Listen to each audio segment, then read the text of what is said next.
It started with a whisper.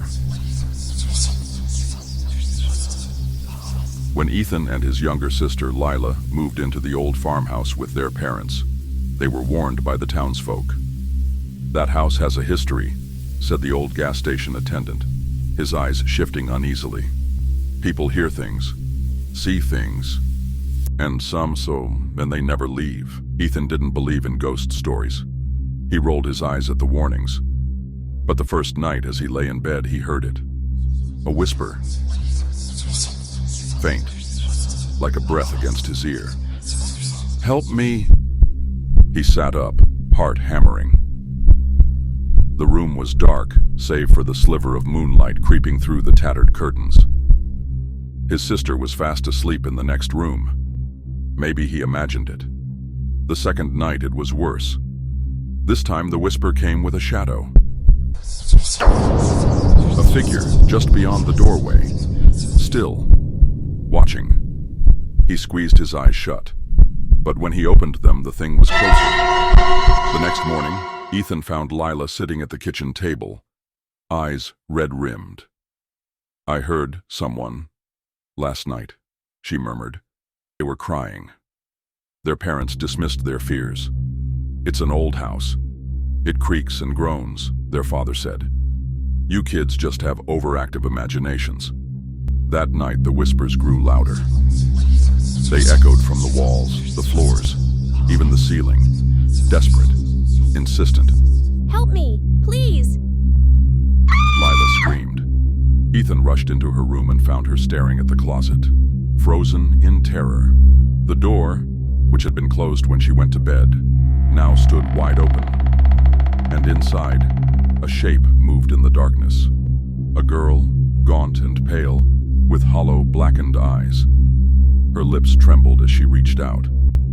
"They buried me in the walls." Ethan grabbed Lila's hand, yanking her away as the girl's voice turned to a shriek. The walls trembled. A stench of rot filled the air. They ran to their parents' room. But the bed was empty. The house was no longer whispering. It was screaming.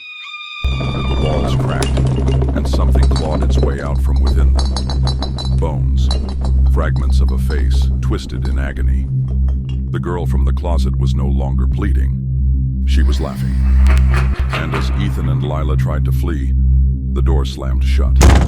The whispers closed in, swallowing their screams. By morning, the house was silent once more, waiting for the next family to move in. The police report was brief.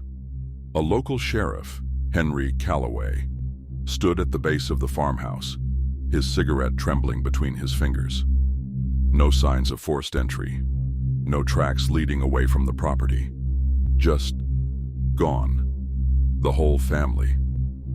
The townsfolk weren't surprised. It wasn't the first time. 30 years earlier, a woman named Margaret Hayworth vanished without a trace. Neighbors recalled hearing strange noises from the farmhouse, seeing her stare blankly out of the window as if she were watching something no one else could see. Then one day, she was gone. Only the whispering remained. A few brave souls tried to stay in the house over the years, but none lasted. Most left within weeks, haunted by restless nights and voices that never stopped. A few, like Ethan and his family, never left at all. Henry Calloway rubbed his temples and looked at the boarded-up windows.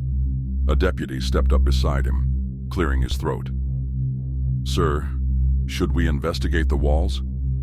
Henry hesitated. He knew what was inside. The last time someone had opened those walls, they had found bones, old and brittle, belonging to a girl who had been sealed away long ago. No one knew her name. No one knew who had done it.